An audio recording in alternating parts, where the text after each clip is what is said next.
up on our focus at 4, it is what everyone is talking about online and otherwise, as San Bernardino reels from the mass shooting that killed 14 people yesterday. Now the political world is erupting with outrage over the ever-increasing magnitude and frequency of gun violence. So one of the bigger topics that we've seen today, and you may have seen this on social media, a newspaper headline. The New York Daily News chimed in on this debate this morning when they put up this headline that said, "God isn't fixing this." God isn't fixing this. A bold message in bold print on the cover of the New York Daily News. The paper's response to the second gun rampage in less than a week, and the deadliest since the 2012 massacre at Sandy Hook Elementary in Connecticut. We have a pattern now of mass shootings in this country that has no parallel anywhere else in the world. With President Obama calling for gun control, Democratic presidential candidates took to Twitter.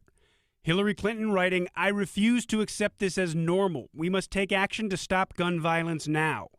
Her rival, Bernie Sanders, tweeted in part, "This sickening and senseless gun violence must stop."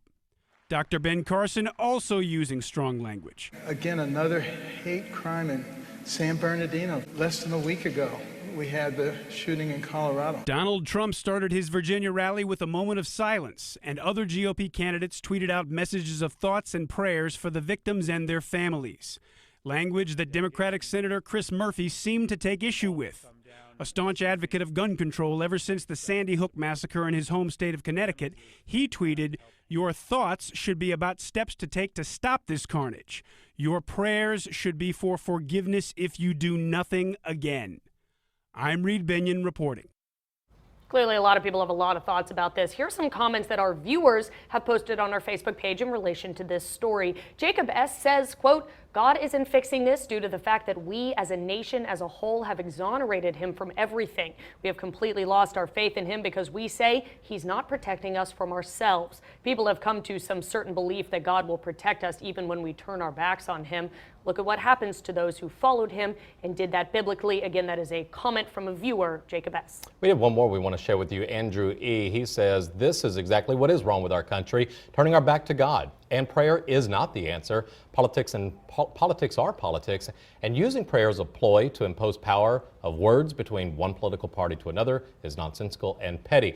Way to show your backside, New York Daily News." You can still chime in on that conversation. Send us your comments and join in on the KBTX Facebook page. Absolutely, and give you a quick update what's still happening with that case. San Bernardino police are now saying that the attackers who killed the 14 yesterday had more than 1,600 bullets with them when they were gunned down in that SUV. The San Bernardino police chief revealed even more details during a press conference earlier today. He says the shooters had more than 3,000 rounds of ammunition at their home, also 12 pipe bombs and hundreds of other tools which could be used to make explosive devices. He also said they still just don't know whether or not any one person was targeted in this attack, but they are saying that it was in fact a planned attack. 10 victims of the shooting are still being treated at 2 of the hospitals there, and it is being reported that most of the victims are in stable or fair condition, but that 2 of the victims are still in critical condition as of this afternoon. And the president has ordered that all flags be at half-staff to honor those victims. Those flags supposed to be at half-staff today.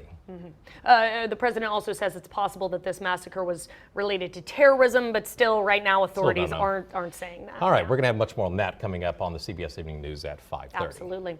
Hey, here's some video that's gone viral. New video from a chaotic scene that erupted at a Northeast El Paso Walmart on Thanksgiving night. This is one of those videos from Black Friday that played over and over on the news. Well, we've learned that a shopper who was seen in that video has actually been arrested for assaulting a security guard who was an off-duty police officer that night. Here's that video that we're talking about. Yeah, you'll see it right here. The fight broke out during a rush for TV sets. All important, as you can see right here in this video.